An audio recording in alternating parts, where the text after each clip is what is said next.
Ya, istilahnya marah itu emosi yang harus anak kenali dan harus kita ajarkan bagaimana cara mengatasi rasa marah itu. Mungkin ya kalau misalnya didikannya Rasul kan ketika marah itu ubahlah posisimu.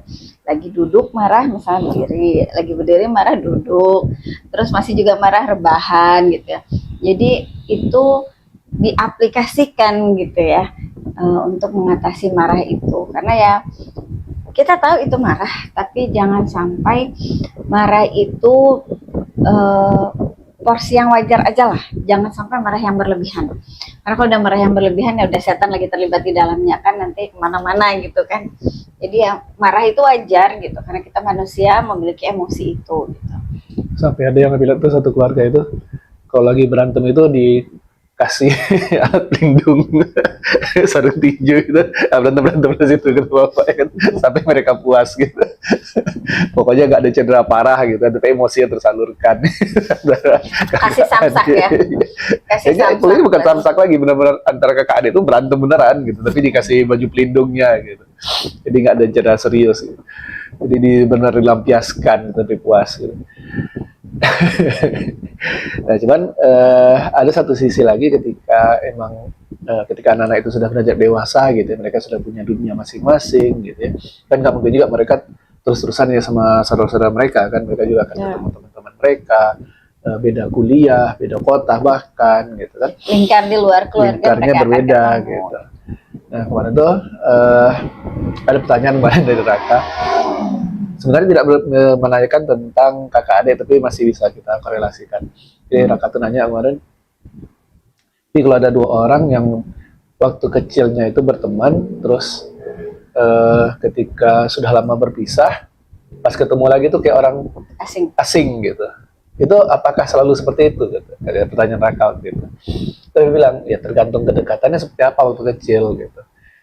Nah, kalau waktu kecil itu dekat, gitu kan, ketika ada besar berpisah lama, ketemu lagi itu ya kayak kawan lama aja, tetap biasa gitu, tetap bisa ngobrol, tetap bisa nyambung. Sungkan mungkin maksudnya. Iya, karena ya waktu kecil juga cuma main biasa-biasa gitu aja, gitu, cuma saling sapa biasa gitu aja, nggak terlalu dekat gitu. Maka ketika ada dewasa, pas ketemu lagi, ya sungkan jadinya segan-seganan aja jadinya gitu kan. Dari awal juga nggak terlalu kenal. Nah, sebenarnya sama kondisinya dengan ketika kondisi itu kakak adik gitu. Kalau kedekatan kakak adik dari kecil itu ya biasa-biasa saja waktu kecilnya gitu, apalagi sempat ada dendam gitu ya, ada sakit hati sama orang tuanya segala macam, ya wajar ketika sudah besarnya ini akan saling mengekskalasi malah hubungannya gitu. Ketika sudah dewasa itu marah itu semakin besar gitu, hubungan semakin renggang, saling menyalahkan itu semakin kuat gitu. Jadi emang harus dibangun dari ketika usia anak-anak itu masih ya dini gitu, masih kecil, itu sudah dibangun duluan supaya ketika sudah dewasa, mereka sudah besar, walaupun jarang ketemu, tapi ketika kumpul mereka tetap bisa sambung, bisa sambil ngobrol itu nyambung, cerita itu nyambung gitu. Kalau ada rasa-rasa tidak enak, mereka bisa komunikasikan. Ini juga ya salah satu skill yang harus dimiliki anak juga, mampu mengungkapkan apa yang mereka rasakan gitu. Jadi mereka terus bisa dikomunikasi, bukan hanya dipendam gitu. Dan itu butuh keberanian untuk mengungkapkan itu. Nah, ini kalau di keluarga yang tidak biasa berkomunikasi, ini memang sulit jadinya anak-anak itu untuk berkomunikasi, sehingga seolah komunikasi itu menjadi salah gitu. Kemarin nah, juga ini nggak boleh kita biarkan seperti itu gitu. Ada curhat juga kan, anak gadis kan, seseorang lah temen ya, masih juga dia bilang, Umi katanya ayah cinta pertama ya. Iya, tapi kok aku nggak ngerasain katanya. Aku nggak ngerasain ayah sebagai cinta pertama. Jadi kebetulan keduanya tipe yang sama-sama penyegan. Cuek. Ayahnya cuek, anaknya juga cuek, segan juga mau ngajak ayahnya kayak untuk hangout apa segala macam. Ayahnya pun tidak ada etiket untuk ngajakin dia jalan atau apa gitu. Jadi dia tidak merasakan cinta pertama. Padahal kalau itu ditanya, ada di ayah. Kalau ditanya ayah tuh sayang nggak sih sama anak? Sayang pasti jawabannya gitu kan.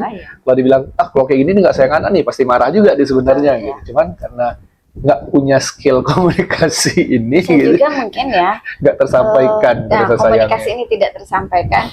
Dan contoh sebelumnya di keluarga itu ayahnya dibesarkan di keluarga yang istilahnya kurang Iya, komunikasinya. turun Jadi temurun yang jadinya kan. betul, jadi yang dilihat waktu dia dibesarkan itu ayahnya kepada saudara perempuannya biasa aja kok. Jadi ya istilahnya Cuek-cuekan. cek-cekannya masing-masing gitu. Jadi ya Masing-masing. itulah yang dia lakukan akhirnya berkelanjutan. Nah, sampai anaknya bertanya pada ibunya tuh seperti itu gitu ya. Kok aku nggak ngerasain katanya. Kalau ayah itu adalah cinta pertama aku katanya gitu. Itu sih. Jadi Wajar sih sebetulnya karena banyak yang seperti itu ya. Apalagi yang orang tuanya istilahnya gaya-gaya klasik gitu kan ya. Gaya-gaya klasiknya. gaya-gaya apa namanya company, gaya-gaya VOC gitu ya.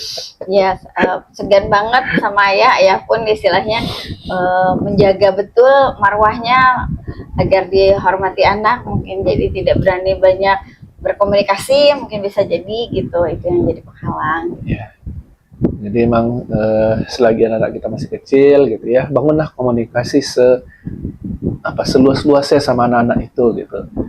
Bikin mereka kenal sama emosi mereka, bikin mereka mampu mengekspresikan emosi mereka, bikin mereka saling bicara satu sama lain, gitu, sama adik kakaknya gitu. Bukan pokoknya selalu ada hubungan darah, selesailah urusan itu pasti aman semua gitu. Enggak juga gitu. Ya faktanya kita banyak lihat di kehidupan sekarang itu antara kakak adik itu malah saling berantem, apalagi kalau udah pada nikah ya. Ada yang pasangannya jelekkan iparnya gitu. Dia malah Banyak terpengaruh cerita ya. terpengaruh sama pasangannya sendiri, malah Banyak juga tuh kalau udah berkeluarga kayak gitu ya. yang awalnya nggak kepikiran tapi karena dipanas-panasin sama pasangannya malah jadi timbul rasa cemburu segala macam gitu. Yang tadinya royal mungkin Jadi sama pelit. keluarga jadi pelit gitu. Ya maksudnya kan wajar ya ketika sudah nikah, pengeluarannya selama ini mungkin dia banyak kasih ke keluarganya jadi berkurang gitu kan. Tapi ketika dipanas-panasin, lain lagi ceritanya gitu. Nah, memang ini harus dibangun dari awal gitu kedekatan itu. Ketika kedekatan sudah ada dari awal, ini tentu akan lebih susah dirusak lagi kalau udah dewasa gitu kan. Apalagi dijaga terus gitu. Memang ada rasa pengen menyayangi terus gitu, walaupun ada terjadi sakit hati lah, tapi karena emang udah niatnya pengen sayangin adiknya terus atau sayangin kakaknya terus, yang kecil-kecil itu bisa dia cepat lupakan.